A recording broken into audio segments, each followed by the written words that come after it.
Welcome to the Steady On, Stronger Together podcast. I am your host, Angie Bauman.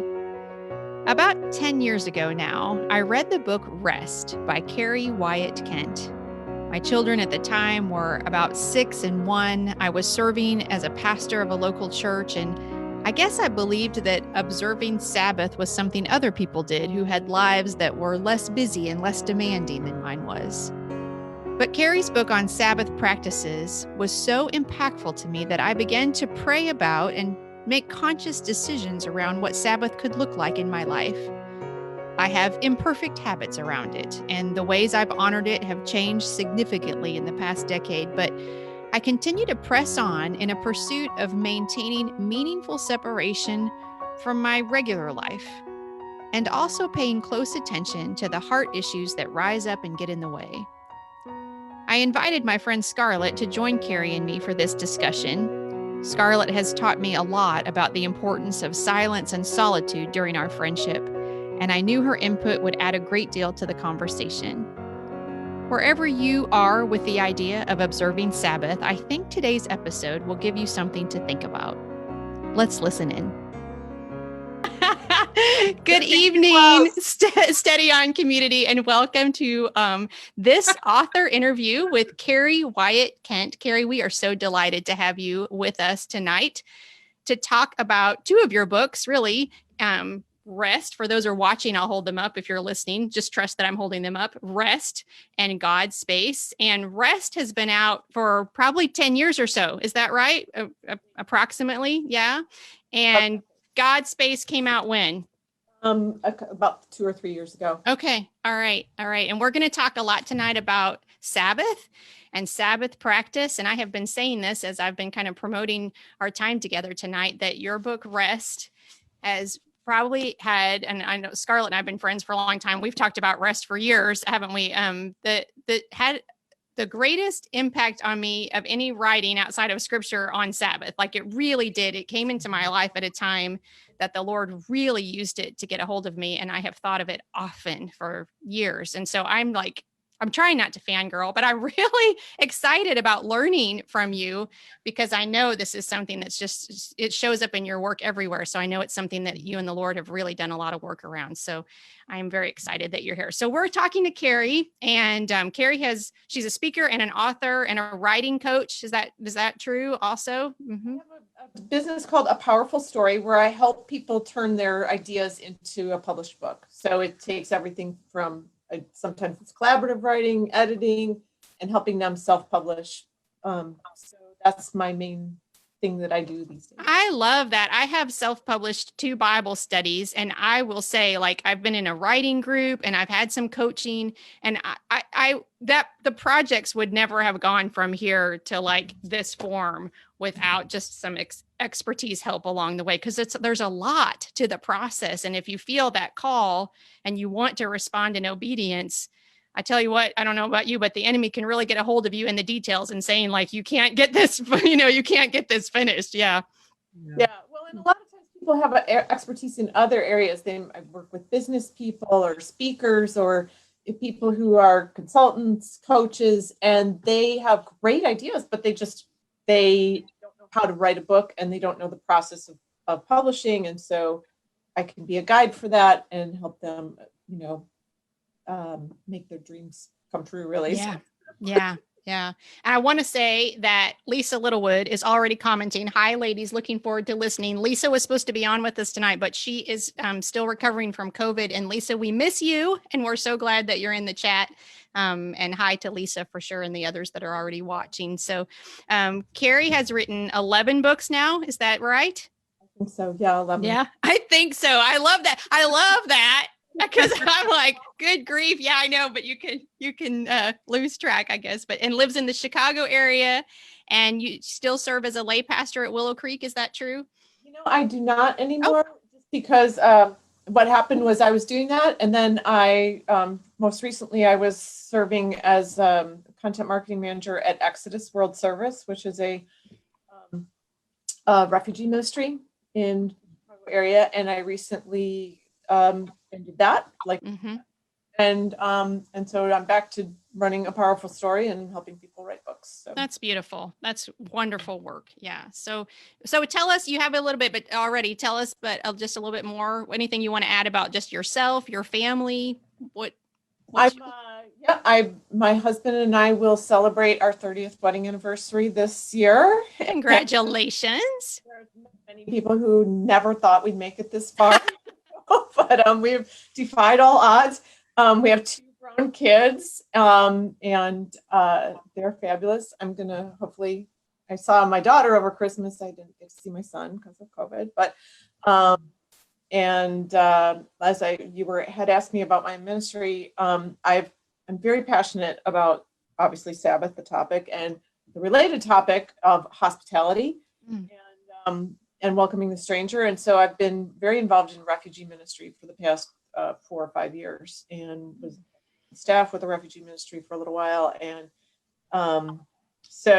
I've got a refugee family that I walk with and visit and that kind of thing. So I think that's an area where I really. Yeah. Would you, before we dive into Sabbath, what is a refugee and what is a refugee ministry? Will you just unpack that just for a minute with us? Sure. So refugees are people who are have to flee their home country because of a credible threat of persecution or death. They do not choose to leave. They're forced to leave by war, violence, threat of being killed.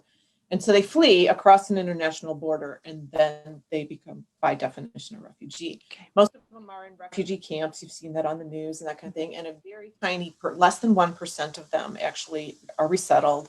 There's like 5 million refugees in the world today, the biggest number since World War II. And so some of them make their way to the United States, and some of those make their way to Chicago. And so there's a refugee community of mostly, they're persecuted because of their faith or their political beliefs or whatever. So I have been volunteering and then working with Exodus World Service, which is a ministers to refugees, welcomes them and befriends the refugees through individual relationships. So I would go to the refugees' apartment and visit with them and get to know their kids and, just hang out and just be with them as a friend and answer questions, help them practice English, whatever it would take. So refugee ministry is mostly about walking alongside of refugees. And so it's been a really wonderful thing. It's, there's so much confusion about immigration in our country. Refugees are completely legal. They're the most vetted of all immigrants. Not all immigrants fall under one bucket. A lot of times people want to put them in one bucket, but there's different classifications, and people, they're illegal, not illegal, but legal immigrants. Yeah. My husband and I call that when it sits in your living room, because a lot of times we always talk about how you think you know something about something, or you think you know how you feel about something, right? And then when you're willing to invite it, or God places it in your living room, so to speak, like when it comes into your life in a personal way, then it's amazing what you learn that you didn't know before, or how your thoughts change about something like that. So thanks for sharing a little bit more about that passion of yours. I appreciate that. Yeah. Well, let's talk just a lot about that you write about is about pausing and resting and connecting, creating space to really spend time and focus on God. So talk to us a little bit about why that's your theme, or one of them, a passion of yours, and kind of how God has worked in your life around that. Yeah, well, I think we live in a hurried culture. And so, as I became more interested in not just like ticking off the boxes of, go to church in quiet time, like how do I really experience the presence of God? I kind of encountered some spiritual practices, like solitude and, deeper prayer and meditating on scripture, reading it, memorizing it. And I kind of, as I learned and read about it, read a lot about, Dallas Willard and Richard Foster and other writers. The point of any spiritual practice is not to get good at the practice, like to get really good at solitude or become an expert prayer, but to shape us spiritually, hopefully shape us in the image of Christ, right? And so any spiritual practice, like we can't just cram it into an already crowded life and go, this is going to help us. Like it's not going to achieve its objective if we're just cramming it in. In God Space, I wrote, any spiritual practices can only help us if we have time for them. If we try to squeeze in some solitude, shoehorn in a bit of contemplation, pack an extra prayer into a life already crammed too full, these life-giving disciplines deflate, lose their potential power. We might be very religious about prayer or study, but are those practices actually helping us grow, connect with God, change to become Christ-like? Practices can be wonderful, but if they're part of an overcrowded, too busy life, they are more likely to veer into the ditch of legalism or feel like a burden. Creating more space in our life is much more important than doing more stuff for God. And we live in a culture where we do stuff for everybody, and we're doers. And so, that can... Creating more space for God is more important than doing more stuff for God. Yeah. Is that what you said? Yeah. Mm-hmm. Yeah, that's important. Scarlett, I'm going to put you on the spot if I can for just a second, because I know that solitude and prayer and some of the things that Keri is talking about, I've heard you talk about for years. And what are some things that you do? How are you relating already to what Keri is saying about your own practices? I mean, whenever I read this last book, Keri, I was just overwhelmed by just the point that you make about the embodied spirituality, just because like it's in our bodies, like we have to do it. It has to live through us. And that's like, that's what faith is. But yeah, the solitude and the, meditation and silence and the stillness aspect of my personal life has helped me connect with God in such a big way, because I am a doer. I am a gut feeler. I am God said this, let's go do it, like right now. And God is most of the time saying, I'm going to need you to sit still and just sit here and be with me, and trust that. Like, trust that I'm here with you. You don't need to go do something. You don't need to like be somewhere else. Just sit here with me and be quiet and still with me. And I know that you're an Enneagram 8. I'm an Enneagram 8 too. And I just feel like I'm kind of scared. As 8s, like we just are so much sometimes that sometimes like God's like, I just need you to just be like, can you just be right here with me and not have to like go do something else? Yeah. And yet I think it's so interesting too, because this whole intersection of contemplation and action, like we need that contemplation, we need that quiet, we need to be filled and sit still, but then for what? Like, so that we are then, that is a place of filling where we are able to then take the right action, not just a bunch of action, but the right. The action should come from the relationship, like that. Yes. Mm-hmm. Instead of the action being, instead of action proving our relationship, the action should flow from the relationship. Mm-hmm. Yeah. Mm-hmm. Right. So it's that contemplation, that quietness, that stillness, that waiting to see, where does God want us to act? Mm-hmm. He doesn't want us to sit there and only, be quiet and listen to him, but we have to start there, and we have to be. It will take longer, however long we think it's going to take. It takes a little longer than that. Yes. Yeah. Richard, and I think you have to. Richard Rohr always says you have to sit till your answer is yes, like your surrender. Like you have to sit there till you're ready to surrender. And I'm like, oh, this is going to be a while. And it's like you have to sit through the uncomfortable. I'll speak for myself. Like it gets uncomfortable for one reason or another, right? And like that's not like you have to push through that. I do before it like gets to a place where like I am at the yes. Like actually I'm going to stop thinking about what I'm not doing or what's not getting done. I'm going to stop worrying about whatever else, right? And I'm actually going to receive what you have for me in this. Mm-hmm. Yeah. And then I find myself crying in the carpet, because that's how overwhelming it is sometimes once you get there. Right. Yeah. Anyway, I do always speak for myself. If you're an 8, or if you're just like, I'm also kind of driven and achiever type. And those disciplines of rest and silence, they're so important for somebody who, gets a lot of atta girl from, doing and achieving. Right. So you have to, you can start believing your significance comes from achievement and activity. And those disciplines of creating space and disciplines of quiet counter that and let God speak the truth that you're loved because you're you and because Yes, because we are a different person in everything we do when we believe that love that comes from not from the doing, right? Yeah, but we will relate to everyone and everything differently when we just have this confidence that God loves us and we feel that. Yeah. Mm-hmm. Yeah. Yeah. You experience it. Yeah, that's a better way to say it even. Yeah. Yeah. So I know in God's space, you talk about remembering God's faithfulness being a really important part of Sabbath. Why do you think that's so? How remembering God has been with us in previous circumstances? Why is that something that you think is really important? And how do we do that? How do we create a habit of remembering? Interesting, like remembering is part of the actual command in Exodus. It says, remember the Sabbath and keep it holy. And it's scripture that says remembering, but I love, I think remembering is about trust. Someone, you remember how they were before, what they came through for you. You've trusted them in the past. And so they've earned your trust with this consistent behavior of coming through. And so setting aside our striving and our working is really about trust, right? Mm-hmm. And so that's why we have to remember, like, will God provide our daily bread on a day that we don't go out and actually earn the bread, or buy the bread or whatever?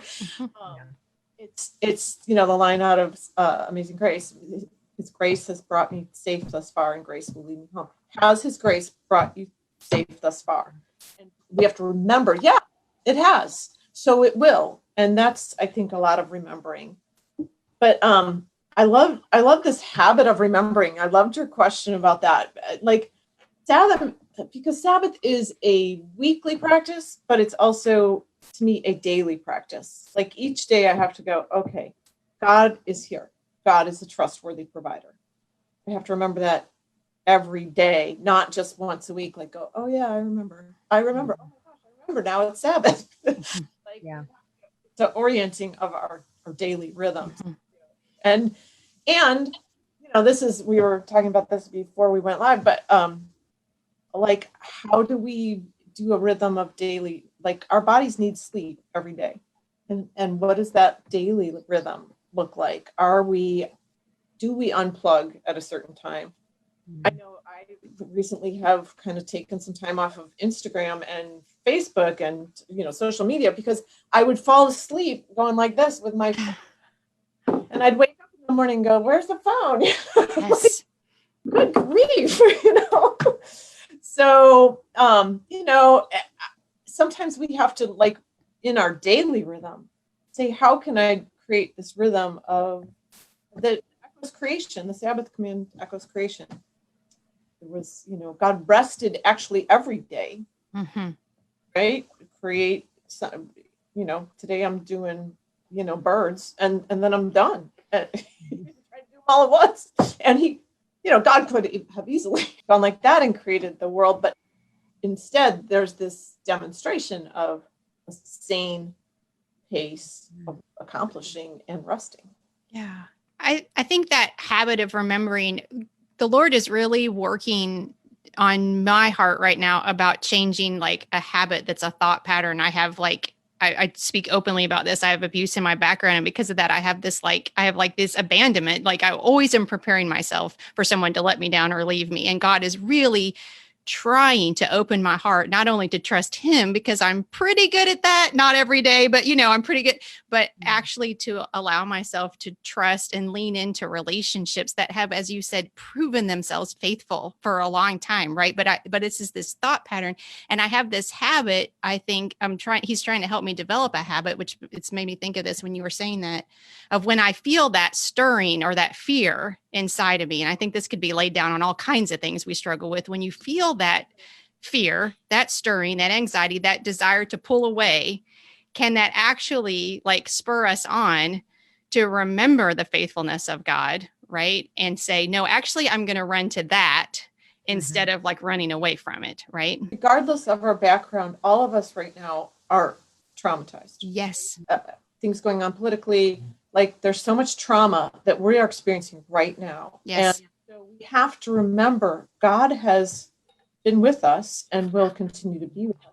It's interesting too about freedom and fear. Part of the Sabbath command, God says, remember that you were slaves in Egypt. You should keep the Sabbath. You should observe the Sabbath because you used to be slaves. Which why are those two connected? Well, slaves, they had to learn a whole new rhythm, and they had to embrace the freedom that we have, and so I think a lot of this remembering that we're free, that we've been set free from, whether it's from our past mistakes, other people's, ways they've treated us, even the fear that we have every day when we wake up and watch the news or, look at our phone. Oh my goodness, now what? And it's traumatizing. And so, but we've been set free from that by a God who is still always with us and has never let us down and will continue to. So there's remembering that we're free from those past things is part of that whole habit of remembering, I think, too. I think that there are people probably that are watching, listening later, that even the idea of Sabbath seems like something they're like, listen, you don't know my life, right? Like how busy it is or whatever. And our life is a product of all the small choices that we make and commitments that we make. And even though the world has been so different this last year, and I know people have talked about like spending more time with family and stuff, but I still think we're pretty committed and pretty busy people, pretty productive, production oriented people. So what are some ways you just have some beautiful, what I would call like invitational correction around that. And you talk about ways to prepare your life or to create space in your life so that you actually can observe a Sabbath. What are some things, would you just tell us some things that you have found that work? And also just like, what's the challenge in there for us when we think, oh gosh, I couldn't begin to have a day. I don't have an hour, let alone a day that I could set aside and spend with God. Yeah, it's so interesting, isn't it, having this conversation in the middle of a pandemic, because a lot of us are not as busy as we used to. Things have slowed way down, but in a way that inner angst, the inner hurry is worse because we go, well, where's my significance? I can't say, when people say, oh, how are you? You can't, during a lockdown, say, oh, I'm so busy. I have to go here and here and there. But at the same time, a lot of people are juggling, remote learning for their kids and keeping their job and trying to, like, there's a lot, right, that they're doing, even though they're doing it in like a confined space. But I think race is like the most important tool, and also paying attention to what it is that you really want. Like, why do you want Sabbath? Because it's not to, then no. But and a lot of times we take an all or nothing approach, right? Because it's a day, right? And you go, well, I can't do a whole day. But I mean, do we take that approach to other spiritual practices? Let's say, if I can't pray for 2 hours, if I can't pray for 40 days like Jesus, then I can't pray at all. No, but so we can take baby steps, right? But I would say to those who are Sabbath curious. Oh, I like that. Sabbath curious. Yeah. What's the pace of your daily life? And for me, a huge step at one point was when my kids were old enough that they could reach the buttons on the washing machine for them to start doing their own laundry. I know that sounds like, what does that have to do with anything spiritual, right? But I was working, and yet since I worked from home even before, pandemic, it seemed like I was an at-home mom. So they, everybody else's mom did their laundry. And I'm just like, nope, you know what? We need to, one Mother's Day, I said, I want a chore chart and you guys are going to do your own laundry. That created some space in my life that then I could invite my whole family into Sabbath. So maybe delegating is the first step, and not, because a lot of times when people go, why do I have to do everything? It's because they do everything. Like, don't do everything. Just delegate. Say, no, I'm not going to do those things. From there, I would say pick a day of the week and be consistent. A lot of times people say, well, I'll just kind of fit it in wherever I can. And our, life tends to fill up. So pick a day when you do not have obligations to be at work. If if you work outside the home, and just say, this is going to be our day. And then, and I talk about this in God's Space, there's two questions. One is, what is one thing you wish you had more time for? And then what is one thing I wish I could be free of that that didn't take my time? Could be laundry, could be cooking, could be worry, could be fear. And then so you're choosing something to cease from, the thing that you want to be free of, and to embrace something. Maybe it's reading, maybe it's conversation, maybe it's, I wish I had more time to, go for a walk, do that. And just pick one thing at a time and then slowly build over time. Like, your life didn't get this hectic and crazy all in 1 week. So don't expect it to, it's not going to uncrazy in 1 week either. Right. Mm-hmm. Yeah. But paying attention, I think sometimes, we when you ask people what brings you joy or what's your desire, they start with something like, well, I love shopping. And it's like, but what's the hunger that's underneath the shopping?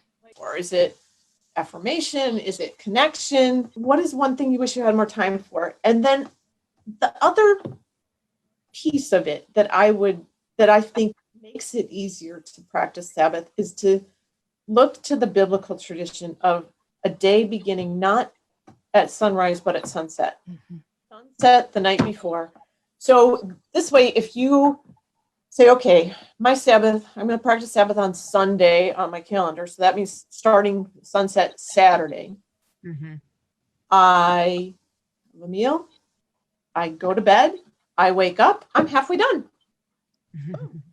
And then we build from there, right? And then during the day on Sunday, I'm going to do one thing I want to do more of. I'm going to read, a spiritually stimulating book. So I do that. And I'm going to be free from laundry. So I don't do laundry. That's a good start. Now, having that freedom, it helps to prepare, practical things like grocery shop on Friday or Saturday. Have stuff in the house so you don't go, oh my gosh, Yeah, I like how you said, you can't make a simple meal on Saturday evening if you haven't done anything about what will a simple meal look like on Saturday evening, right? There's some practical things that actually make it more possible for you to have that freedom. Right. And in the biblical tradition, the day before Sabbath was called preparation day. Right. Prepared, and so that means for us, most of the time when my kids were home, it was cleaning, shopping, kind of planning out, maybe even making some soup or a simple meal ahead of time that would be something that we could eat, I think it's helping yourself get free of the things that are going to worry you because you're not doing them the next day. Like, I think of it like that. Like, that's something that's I'm going to feel like I should have done that, or that's and if I can do that ahead of time, then I feel more freedom. I'm less tempted, right, to either hurry it or to feel bad or whatever, because I've made some space that actually not everything is done. I love how you say that in the book, like, it's never all going to be done, but I've actually created some space so that this feels like something that is the right thing for me to be doing. To yourself. And I love, I forget where I wrote about this. And I did a lot of interviews when I wrote Rest, which was really helpful, like other people's experience of it. Like, if you had a guest coming to your house, you wouldn't all of a sudden when they're coming over go, oh, I'll be back in 30 minutes. I got to run to the grocery store. Right. So if you think of Sabbath as a day when you welcome Christ into your space and specifically, and you welcome his rest, so to speak, then you're not going to run out and go shopping or let me just mop the floor here while you're visiting. The day when you're welcoming Jesus to your home and to your life, and your focus is on that honored guest. I like what you said too about don't make it a requirement for everyone, right away, that it's really, your family may not want to do it, or your family may not even like that you're doing it, but it can be something that how do you begin to do it and invite them and kind of explain kind of why this is important to you, but not expect everyone to be as on board maybe right away as you are, as you try it. I think that's really important, because I think something like that can be real discouraging when we've made a commitment or we have a desire to try something and we want to like drag everybody who lives with us along. Yeah, it's not worth it to like get into a fight about stuff. But you can, and it looks different. My kids are now in their 20s, so they don't live with me anymore. But when they did, it looked different at different stages of the game. And one of the things was I made myself available and interruptible, but I told them, if you've got a project that's due Monday, I'm not running out to the store on Sunday. So work ahead, I'll be glad to get poster board or whatever it is you need for your science project on Friday or Saturday, but not on Sunday. And thinking to that can be kind of hard, like setting some boundaries. And also inviting, people in your household into your, I'd love for you to, hang out with me. But if you find you have other things that, take priority, then that's what you have to do. Trying to get everybody else on board is hard. I think, though, for my kids, it was more, I'm here and I'm not focused on work. I want to read a comment from Lisa. She says, these hard times currently have really tested my perceived confidence in trusting God. Lisa, I just appreciate your honesty around that. I've had to remind myself that God really is in control. I proclaimed that before, but really living it out right now has been a whole new level of choosing to trust God each and every day. Sabbath and rest in him has taken on a new meaning too. And like so many things in our spiritual relationship, Lisa, I think this is true. Like when we're struggling is the time when we can actually build that faith muscle, that trust muscle, but it is a choice because our feelings are, Scarlett and I were just talking about this earlier when we were doing a Bible study together. Our feelings are, you've let me down. Our feelings are, you're not trustworthy because I'm uncomfortable. And that's a time when we can really ask those hard questions. I think he wants us to ask those questions of, if I believe you, if I believe who you say you are, but this is my circumstance, help me understand how that goes together. And I think that's a thing that, like Sabbath rest that we're talking about, that kind of rest can do that for us. For me anyway, it leaves room to talk to him about some of those questions. Yeah, that conversation is I think sometimes we think if I'm good with God, everything's going to be easy. But I don't think God ever promises that. No. And in our spiritual practices, even when they're hard or feel dry or they aren't wonderful, we're still building that muscle, like you said. Because my kids were growing up, we had some lovely days of, Sabbath rest together as a family. And then we had some really awful ones that where things went off the rails and it wasn't good and it was chaotic. And I thought, why am I doing this? But you know what? Like I'm a runner, as Scarlett had pointed out. And there's some days when you have a run and you just feel sluggish and fall, or, but you keep on the practice of it because over time, it builds this strength in you and your strengthens in this case, it's not that you're getting good at Sabbath, it's that your connection with God is deep because of, again, and I talk about this in several of the books, but like we talk about God loving us unconditionally. Oh, God loves me unconditionally. But we never stop achieving and it doesn't have to be like achievements, even like, I don't know, winning awards or being, earning money or whatever it is. Sometimes it's just like, oh, I used to like volunteer so much at church. Like my husband would be like, you're going over there again? And I'm like, yeah, you just don't love Jesus. What's wrong with you? I'm going to church. I am a good church girl. Thank you. But like we can like feel like, God, I'm doing for you. And God says, I love you unconditionally. And we're like, yeah, I know. That's so nice of you. But we never actually like see if the water holds us. You know what I'm saying? Like if we don't accomplish and we stop, is that love still there? And we discover, not necessarily the first time we try it, but as we build a practice like that, that's when we experience love the deepest, right? And so, that's the point of a Sabbath practice. So let's talk a little bit about some of the reasons I thought it was really important. And I heard this more the second time I read the book than the first time about some of the reasons we don't practice Sabbath and how that's some of that. There's a hard issue around that. There's the pride. There's the need to prove our worth. This belief that we're too busy or too important maybe to take a break, that the world will fall apart if we don't take a break. Some of those things, I mean, I would never believe that about myself, but I'm sure someone does. No, isn't that the thing? Like if I don't do it, then it won't get done and the world will fall apart. And how does some of that, how have you experienced in your own life and talking to other people that really plays into our maybe unwillingness to either believe we can or should or whatever, to pause? Yeah. Yeah. So I was looking through my own book, which my husband was like, didn't you write that book? Why are you reading it? And I'm like, I wrote it. Do you know how much I've written since then? There's some stuff in here that's interesting. It's really good, Keri. You should read it all. Read the whole thing. It's great. It'll change your life. Really insightful comment. I love it.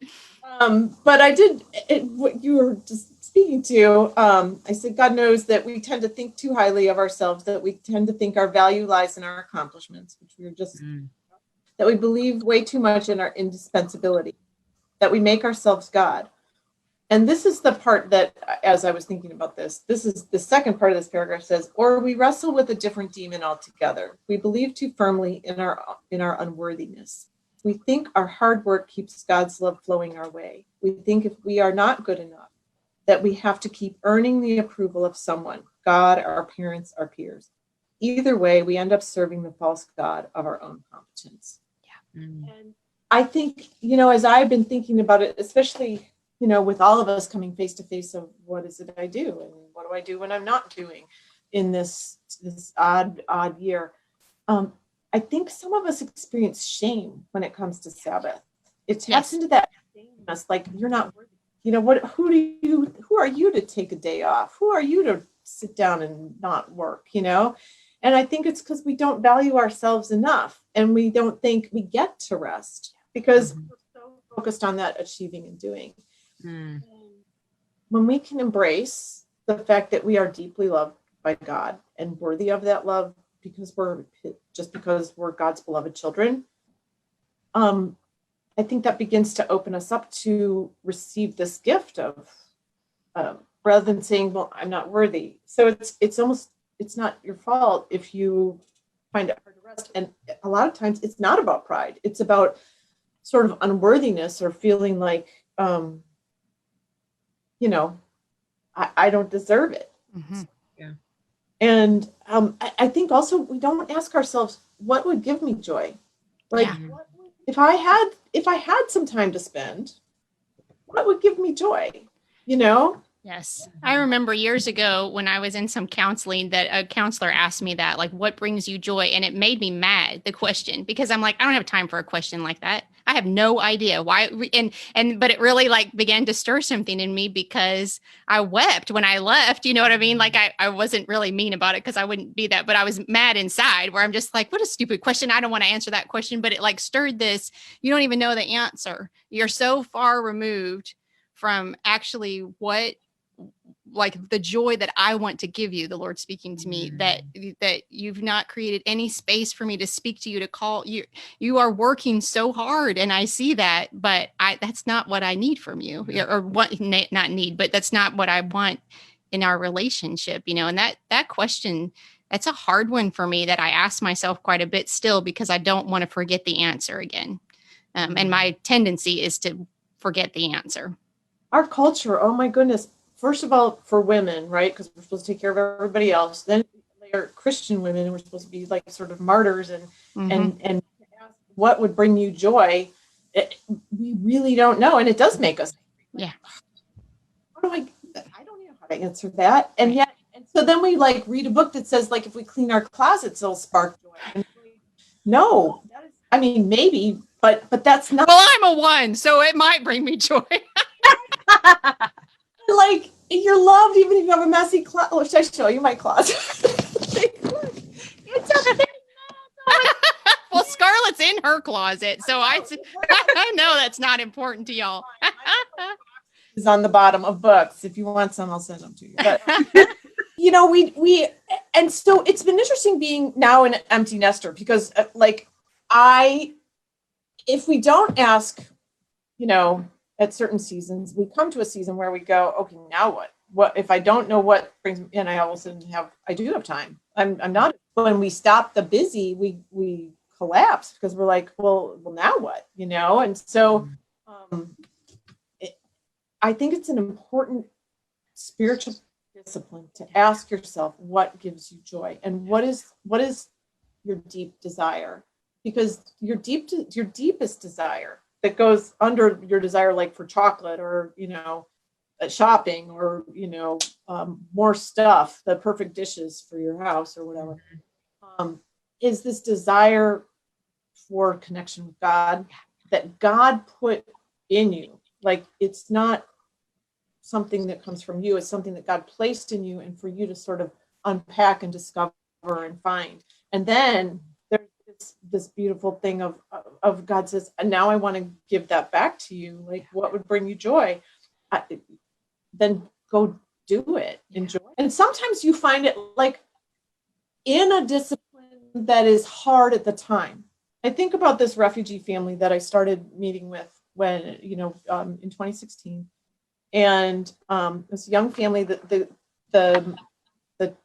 it's a young couple who are about the same age as my own children, right, in their early 20s. And they now have 3 kids. And I've just consistently showed up. And it's hard, drive 40 minutes away. And like sometimes there's this language barrier, or sometimes their apartment had cockroaches and I had to help them figure out where to, like all these hard things. And yet, like, we sit and have coffee and the kids are so excited to see me now because of just showing up for 4 years in a row. And when we show up consistently, then we get this joy that we never knew was possible. And that is not possible the first week you show up. It's just not there. You have to build that connection. Scarlett, I know you had a couple other things that you just wanted to, before we start wrapping up here. What's something that you wanted to throw out that you just thought was impactful to you? We've talked about a couple of them. Have we? Okay. I knew we'd hit on a couple as we went through. I just want to make sure. The very first, the beginning of God's space, the fact that you talk about orthopraxy rather than orthodoxy. And I was just going to ask you, what is it? And I guess I kind of feel like we've kind of answered it, but what is the deal? Why is it that we are so focused on orthodoxy rather than the orthopraxy? And we never hear that word in church. I only hear it, I heard it from you. I feel like you must read Richard Rohr, because I feel like so much of your stuff was very so aligned with the stuff I've read from him. But why is it that we do not talk about orthopraxy in the church? If you go back and I grew up sort of what would be labeled evangelical. It's not a label I embrace anymore for a number of but certainly my faith in Jesus is as strong as ever, but my faith in institutions has waned. But there was this division. It goes back centuries of what's more important, and it's set up this false dichotomy. What's more important, feeding the hungry or making sure the hungry people get to heaven? And it was make sure they get to heaven, right? So they have to hear the gospel. Then you got missions where they could get a meal if they listened to a sermon, and that. But it's an easy way to kind of say who's in and who's out. To believe a certain thing, and it's I think even the impact of rationalism on Christianity. Rationalism says you have to have the right beliefs, and if you can say this person's in and this person's out because of what they believe. Mm-hmm.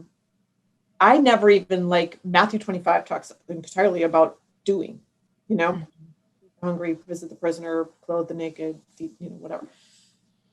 I never even heard that, and I grew up going to church and memorizing scripture, and I never heard anything about that until I was in my 20s. It's just certain traditions focus on certain things, and Richard Rohr writes about this, and Richard Foster writes about different streams of faith, and a lot of times we want to think our stream is the only stream and the only right. But when we live our faith, I think it deepens, right? Like we have to have both. We can't just go, oh, we can believe, whatever that, you can't just make something up. So there has to be some truth. But I think a lot of times we separate it from action. And I mean, we're seeing that today in the political climate where people who are, saying they believe certain things, but then doing things that don't fit with that belief. And so, I think it's really important. I grew up learning how to witness to people by explaining the 4 spiritual laws and how they could become a believer. But I think in today's culture, we need to show Christ's love as much as we talk about it. We have to. I love that. We need to show Christ's love as much as we talk about it. Yeah, those are powerful words. Yeah. Before we let you go, I like to close on this question when I remember. What are you watching, listening to, reading? Anything goes. What's something that you're doing right now that you're really just enjoying? It's kind of connecting you with God. It's funny because besides reading your own books. No, I'm just kidding. I read this book. It's really good.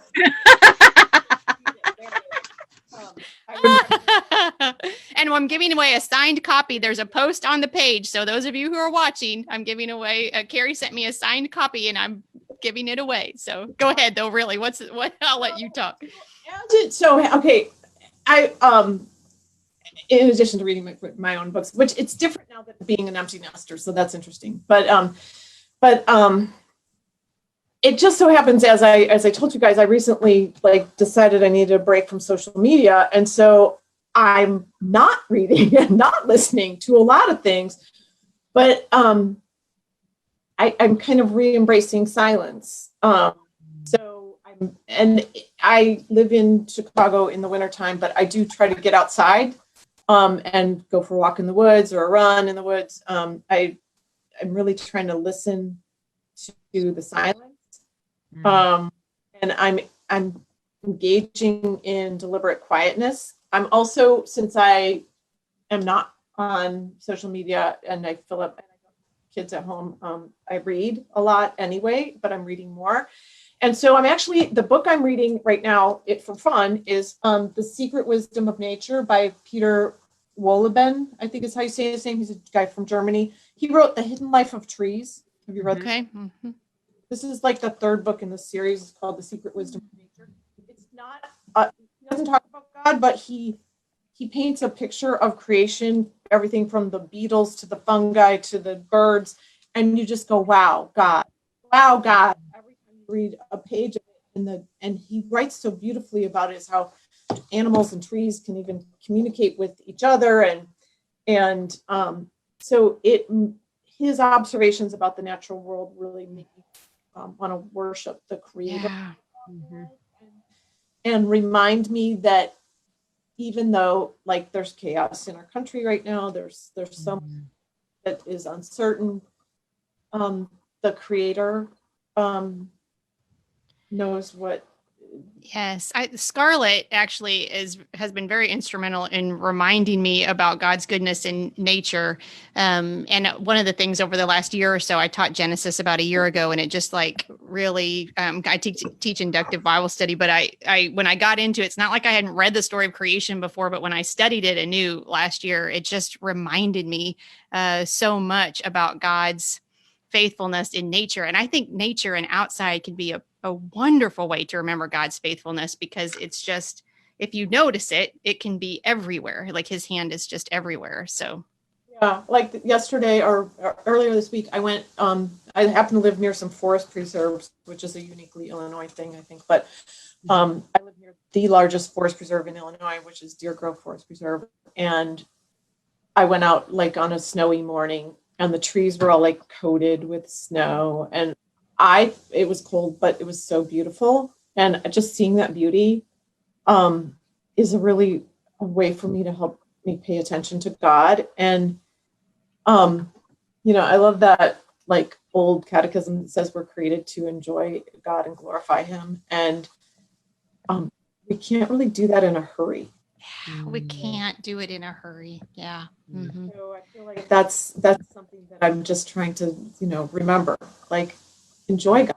Notice, the beetles and the dirt and the trees and the snow on the trees and whatever, but just I'm seeing him in nature and even reading more about nature that I don't know about and learning. I love that. We can't really notice him in a hurry. I think those are just beautiful words. I have this feeling that stirs inside of me that's like a negative feeling, that maybe like a little anxiety or something. And when I begin to feel that feeling, I have learned to ask myself, why are you hurrying?